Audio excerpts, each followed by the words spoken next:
పశ్చిమ గోదావరి జిల్లా పాలకొల్లులో 100 పడకల ప్రభుత్వ ఆసుపత్రి నిర్మాణాలను తనిఖీ చేసిన మంత్రి నిమ్మల రామానాయుడు అధికారుల తీరుపై ఆగ్రహం వ్యక్తం చేశారు.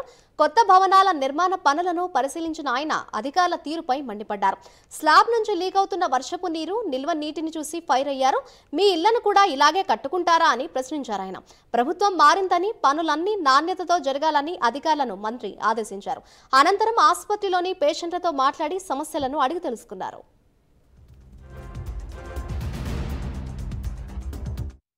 ప్రారంభించుకోలేనటువంటి భవనం కూడా ఇంకా లీకేజీలు వస్తూ ఉన్నాయి అని అంటే మరి ఏదైతే ఈ యొక్క వైఎస్ఆర్సీపీ వాళ్ళ ప్రభుత్వ విధ్వంసానికి ఎక్కడో అమరావతి లేకపోతే ఎక్కడో పోలవరము లేకపోతే ఎక్కడో ప్రజావేదికో కాదు, మన పాలకులలో కూడా వాళ్ళ విధ్వంసానికి ప్రత్యక్ష సాక్ష్యాలుగా మరి ఏదైతే ఆ నూతన భవనం ప్రభుత్వ ఆసుపత్రి భవనం కానీ మొన్ననే మేము చూసాం, ఏదైతే బొండాడు వెంకటరాజగుప్త కళాక్షేత్రం కానీ ఇట్లా వాళ్ళ విధ్వంసానికి ఎట్లా ప్రతి ప్రాంతంలోనే ఎట్లా బలైపోయాయి.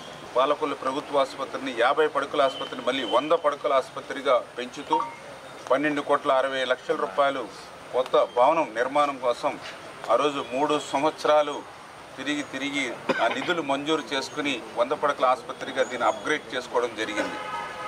ఆ రోజు చాలా క్లియర్గా టెండర్లో కూడా అగ్రిమెంట్లో కూడా ఏదైతే కొత్త బిల్డింగ్ ఏదైతే ఉందో అది సంవత్సరంలో పూర్తవ్వాలని చెప్పేసి ఆ రోజు మేము అగ్రిమెంట్లో కూడా మరి పెట్టుకోవడం జరిగింది.